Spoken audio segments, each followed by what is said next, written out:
Assalamualaikum warahmatullahi wabarakatuh, brothers and sisters in Islam. Our today's topic is about the book of hijab. So let's start. A'udhu billahi minasyaitanir rajim. Bismillahirrahmanirrahim.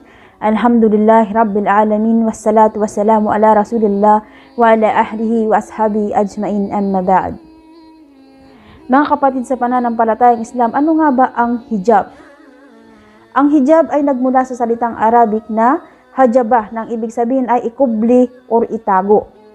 Pero ito ay mas kilala bilang hijab, nang ibig sabihin ay panakip, pamalot, or pangharang para sa ating mga aura. At ano nga ba ang aura? Ang aura ay mga bahagi o parte ng ating mga katawan na hindi marapat makita in public. So, ang pagsusuot ng hijab o paglalagay ng hijab ay hindi lamang inutos sa mga babaeng Muslim, bagkus ito ay inutos sa lahat ng kababaihan. Maging sa Biblia, nakasulat sa 1 Corinto 11 verse 5, ang babaeng nananalangin ng walang lambong ay nawawalan ng puri ang kanyang ulo. At ganoon din sa 1 Corinto 11 verse 6, ang babaeng walang lambong ay pagupit na lamang, ngunit kung kayaya sa kanyang pagupit, ay maglambong siya. Anong pagupit dito? Ibig sabihin, kung ayaw mong maglambong ay mas maigi pang ikaw ay lumabas na lamang ng kalbo. So actually, ang hijab, hindi lang naman ito tumutukoy para sa mga babae. No? Ito rin ay para rin sa mga lalaki, sapagkat ang mga lalaki ay mayroon din namang aura. So actually, mas naunang ipinag-utos sa kanila ang pagtatakip ng kanilang mga aura. Dahil nauna yung aya na para sa kanila. Sa Quran 24 verse 30 Surah An-Nur, sinasabi dito na kullil mu'minina yaguddu min abasarahum wa yahfadu furujahum. Sabihin sa mga mananampalatayang lalaki na magbaba sila ng kanilang mga paningin at pangalagaan nila ang kanilang mga kahiyan. Ano ang kahiyan dito? Ito ay ang mga aura ng kalalakihan. Ang aura ng kalalakihan ay from navel to knee o mula pusod hanggang tuhod. So ito ay marapat na palaging nakatakip, no, sa lahat ng oras. At ayon naman sa Quran 24 verse 31 Surah An-Nur, sinasabi dito na kullil mu'minati yagdudna min abasarihinna wa yahfadna furujahunna ala yubdina zinatahunna illa ma zahara minha wal yadribna bikhumurihinna ala juyubihinna. So sinasabi dito na sabihin sa mga mananampalatayang babae na magbaba sila ng kanilang mga paningin at pangalagaan nila ang kanilang mga kahiyan. So ang kahiyan ay ang aura, at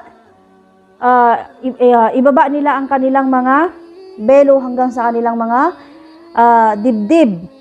Yung hijab po natin marapat na hanggang sa ating dibdib, hindi po hanggang liig lamang. Kasi may mga nagsusuot na hanggang liig lang yung kanilang hijab. So, hindi po yun matatawag na hijab, sapagkat ang hijab ay hindi tumutukoy sa naglagay ka ng kapirasong tela sa ulo mo at ito ay matatawag na hijab. So, hindi po ganon. So, at ang sabi rito na wag nilang ilantad ang kanilang mga panghalina. So, ang panghalina rito is kagandahan, maliban sa mga ipinahintulot sa kanila. So, ibig sabihin, sino ba ang pinapahintulot ng makakita sa ating kagandahan? Ang ating asawa, ang ama ng ating asawa, ang ating ama, ang ating mga anak na lalaki, ang ating mga pamangking lalaki, ang ating mga kapatid na lalaki, o yung mga batang paslit na wala pang amor sa pagdating sa sexualidad, o yung mga matatanda ng lalaki na lipas na. Okay? So, yun yung mga ipinahintulot. At alam nyo ba mga kapatid, nagiging point of debate ito ng mga scholar dahil dito sa ayat na to sinasabing, yung juyubihin na kasi, tumutukoy po ito sa aura ng babae na mula mukha hanggang ibaba.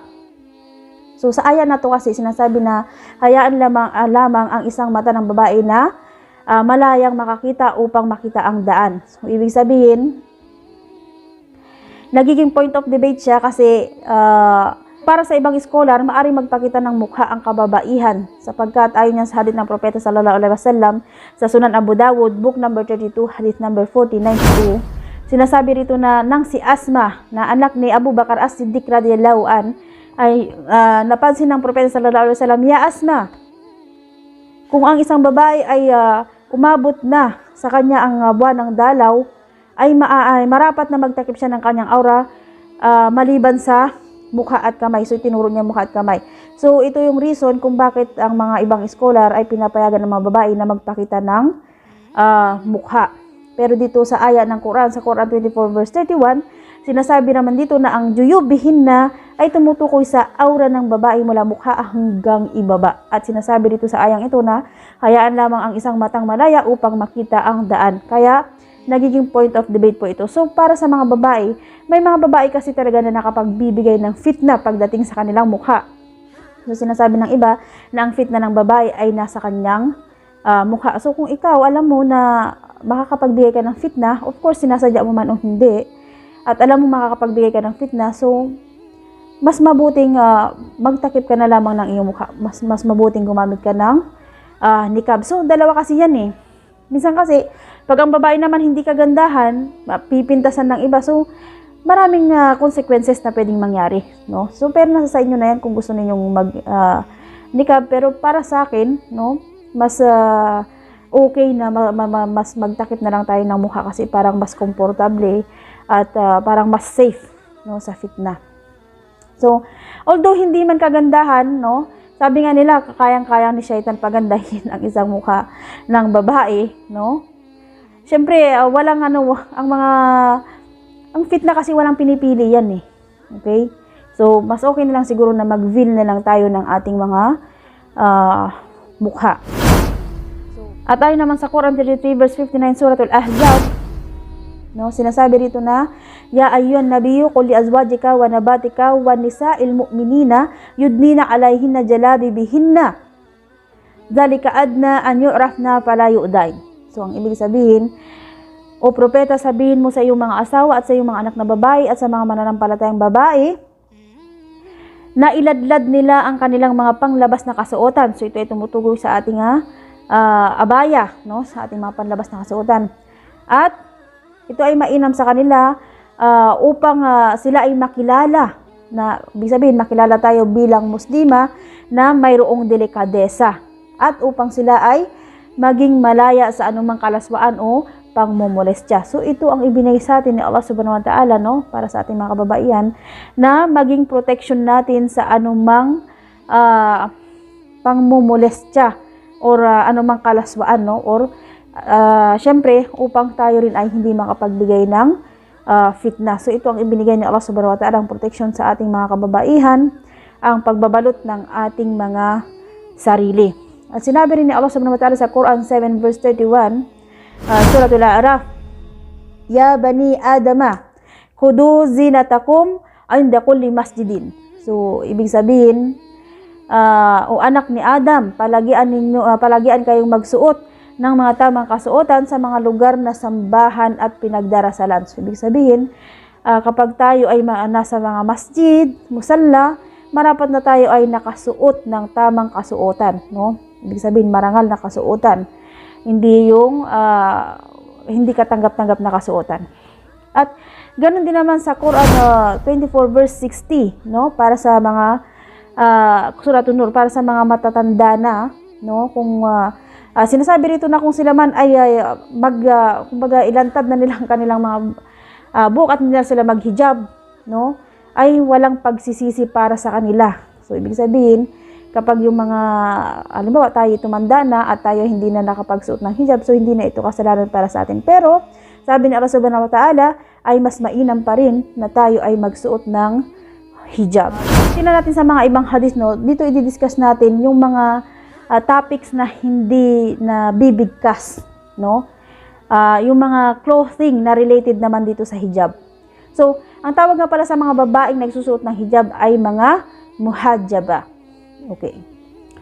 So yung nakatakip naman ang mukha, yung nakatakip yung lahat pati yung mata, so tinatawag yun na burqa, no, burqa.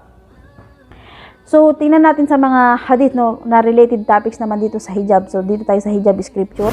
Ayon sa Sahih Bukhari, volume 7, book number 70, hadith number 740, sinasabi dito na ang silk ay ipinagbabawal. So, this is a ban of silk. Kasi ang pagbabawal ng silk, no, ito yung telang makintab na manipis na madulas. So, ban of silk. So, ibig sabihin, ito ay ipinagbabawal sa mga kalalakihan, no? Ipinagbabawal po siya sa mga kalalakihan dahil ang telang ito ay effeminate. So, ibig sabihin, refers to a woman. So, ibig sabihin, pambabae yung tela, kaya ipinagbabawal sa mga kalalakihan na magsuot sila ng mga damit na gamit ang telang silk. At kalakip dito, yung pagbabawal din sa kanila ng pagsusuot ng ginto. So ang lalaki ay hindi maaring magsuot ng alahas, no? Ginto man ito o hindi, ipinagbabawal po ito sa kanya. Ayon yung sabit ng propeta sallallahu alaihi wasallam, nang ang isang lalaki ay nakita ng propeta sallallahu alaihi wasallam na nakasuot ng singsing at tinanong niya, binibigay mo ba ang zakat niyan? At ang sabi ng lalaki ay hindi po, kaya kinuha ng propeta ang singsing at inihagis niya ito. At ang sabi ng mga sahaba, bakit hindi mo kunin ang singsing upang ito ay pakinabangan mo, iyong ibenta o risanda? At ang sabi ng lalaki yun, wallahi ang anumang inihagis ng propeta ay hindi ko maaring pulutin pang muli. So, ganun kataas yung respeto nila sa propeta, no? Subhanallah. So, yung dito sa hadith na to, ipinagbabawal ang pagsusuot ng lalaki ng silk at mga alahas. So, dahil sa Islam, isiniseparate yung difference ng babae sa lalaki. So, ayon naman sa Sahih Bukhari, Volume 7, Book number 70, Hadith number 675, sinasabi rito sa hadith na to na ang sabi ng propeta, sa araw ng paghuhukom, si Allah ay hindi titingin doon sa mga taong humihila ng kanilang mga kasuotan, yung out of concept na ng mga damit, yung mga telang, yung dragging garments. Ibig sabihin, mga damit na hinihila muna sa sobrang haba at out of concept yung mga sobra-sobrang tela. So, sabi ni Abu Bakar, Ya Rasulullah, sabi niya, kung aking ibababa ang isang side ng aking izar, ay sasayad ito. At ang sabi namin ng propeta sallallahu alaihi wasallam, ikaw ay hindi kasama doon sa mga taong iyon, sa mga dragging garments na yon. Itong aya na to ay nireveal noong panahon ng propeta sallallahu alaihi wasallam, dahil noong panahon niya, napakamahal ng mga tela, napakamahal ng tela. So ang mga taong mayayaman noon ay marirecognize mo lamang sa pamamagitan ng pagpapahaba ng kanilang mga kasuotan. Kapag ang isang tao noon ay nakita mo mahaba ang kanilang kasuotan, sobra-sobra sa tela, so ibig sabihin ang taong ito ay mayaman dahil ang tela noon ay napakamahal. So subhanallah, no, mashallah, yung mga kapatiran nating Muslim ngayon na kalalaki, disiplinado naman sila. So yung mga gimis nila, thob nila, o yung mapasalawal nila, hanggang bukong-bukong lang talaga yung haba ng kanilang kasuotan. So magpasanggang ngayon na panatili yan, no, subhanallah. Subalit, sino ang gumagawa ng ganitong klaseng kasalanan? Mga kababaihan. Kapag sila ay bumibili ng kanilang mga occasional dress, napakahaba, may mga sobra-sobrang tela. Lalong-lalo na sa araw ng nikah, makikita mo yung gown ng babae, no? Pinipicturan pa talaga, yung likod talaga yung pinipicturan dahil yung buntot ng kanyang gown ay napakahaba. So mga kapatid, no, ito po ay haram, no? Ang lahat ng gumagawa ng ganito ay sa apoy. So ito po ay haram. Yung mga sobra-sobrang tela, nagiging sanhi po kasi ito ng kayabangan. Gusto mo na purihin ka, napakaganda ng gown niya, mahal yan, ganito, ganyan, diba, etc. So ito po ay nagiging sanhi ng kayabangan. So ito po ay hindi pinapahintulot sa ating mga Muslima. Ang pinapahintulot sa ating mga kababaihan ay ang pagpapahaba ng ating kasuotan ng isang dangkal lamang mula sa ating talampakan upang kung magkaroon man ng hangin ay hindi ito umangat at makita ang ating mga binti. So yun lamang po yung iniingatan. So kaya isang dangkal lamang mula sa ating talampakan, hindi po yung hinihila natin, no, may buntot-buntot pa, no. So ito po ay totally haram. Next, Sahih Bukhari, Volume 7, Book number 70, Hadith number 773. I think if I am not mistaken. Let's see. Okay, 773 tama. Sinasabi rito na ang sugo ni Allah, no, isinusumpa niya yung mga taong yung mga lalaking tumutulad sa mga babae at mga babaeng tumutulad sa lalaki. So the apostles of Allah, no, curse those men who are in similitude of women and those women who are in similitude of men. So ibig sabihin yung mga lalaking tumutulad sa mga babae at ang mga babaeng tumutulad sa mga lalaki. So example nito, halimbawa kung ikaw ay lalaki, marapat na ang iyong kasuotan ay panlalaki. At kung ikaw naman ay babae, dapat ang iyong isusuot ay pang-babae. Maging sa pagpapagupit ng buhok, mga kapatid, ang babae ay hindi maaring tumulad sa gupit ng lalaki. Yung semi-kalbo, yung pagpapasyete, ganun. Ito po ay hindi naayon sa ating mga Muslima. No? Hindi tayo maaring tumulad sa gupit ng kalalakihan dahil sa Islam, inihiwalay, no? Siniseparate yung differences ng babae sa lalaki. So, Yun lamang po, no? At ang isa pa dagdag rito, no? Ang isang tao, no, ang isang Muslim ay mapababae or mapalalaki. No, kahit nag-iisa tayo sa ating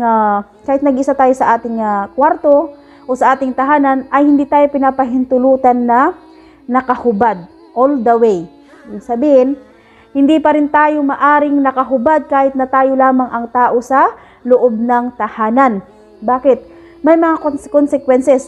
Unang-una sa lahat, pinapanood tayo ni Shaitan, no? A'udhu billah.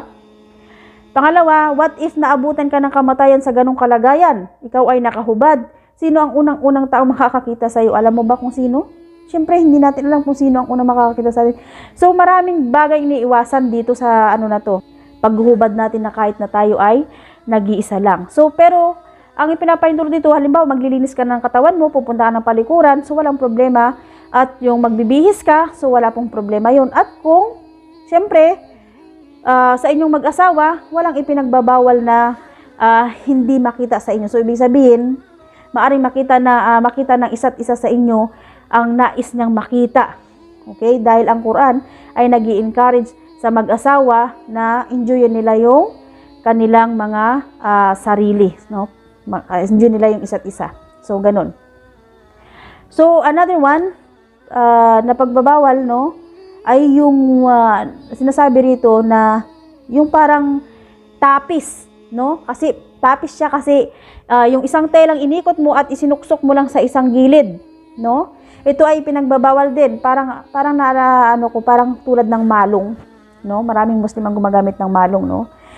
So, maari ka magsuot ng malong kung meron ka pang kasuotan sa loob, pero kung wala, hindi maaring malong lang ang suot mo kasi iniiwasan rito na pag natanggal yung clip, yung isinuksok mo, maaring ito ay malantad ang iyong kahubaran or else sumabit yung isang side ng telang ito ay maaring malantad ang iyong kahubaran. So maraming consequences kaya ito po ay ipinagbabawal sa atin, no? So ayon naman sa Quran 7 verse 26 Suratul A'raf, no? Sinabi rito ni Allah Subhanahu wa Ta'ala, o anak ni Adan, no? Tunay na aming ibinaba ang inyong saplot o ang inyong makasuotan bilang panakip sa inyong makahiyan o panakip sa inyong mga masisilang bahagi ng katawan at bilang palamuti. Ngunit, ang pinakamainam ay ang saplot ng takwa kay Allah Subhanahu wa Ta'ala. So, ano ibig sabihin saplot ng takwa dito? Ito yung hijab mentally, no? Alam nyo kasi mga kapatid, ang pangangalo niya ng mata ay ang pagtingin sa bawal. So, lagyan natin ito ng hijab. Ang pangalo niya ng tenga ay ang pagdinig sa bawal. Ang pangalo niya ng dila ay ang pagsasabi ng bawal. At ang pangalo niya ng kamay ang paghawak sa bawal. At ang pangalo niya ng paa ay paghakbang patungo sa bawal. So, lagyan natin, hindi lang hijab physically, kundi hijab mentally. So, yun po yung kinakailangan. Ang hijab ay mayroong 6 categories, no? Unang-una, ito yung both men and women na pagtakpan nila ang kanilang mga aura. No? So, yung aura ng lalaki is from navel to knee, mula pusod hanggang tuhod. Yung aura naman ng babae ay mula ulo hanggang ibaba, marapat na takpan, maliban sa mata. At pangalawa, ang damit ay kailangang hindi masikip. No? Ang damit kailangan hindi masikip. Pangatlo, ang damit ay hindi manipis, no? Hindi see-through, upang hindi maaninag ang katawan. Okay? Pang-apat, ang damit ay hindi marapat na glamurosa. Ibig sabihin, tayong mga babae ay hindi maaring magsuot ng mga magagandang kasuotan sa publiko, no? Maging ang alahas ay ipinagbabawal sa atin na magsuot tayo sa publiko, no? Maraming consequences na maaring mangyari. Kapag tayo ay nag-alas, suot mo lahat ng ginto mo dyan sa labas, baka maging mitsa pa yan ng buhay mo.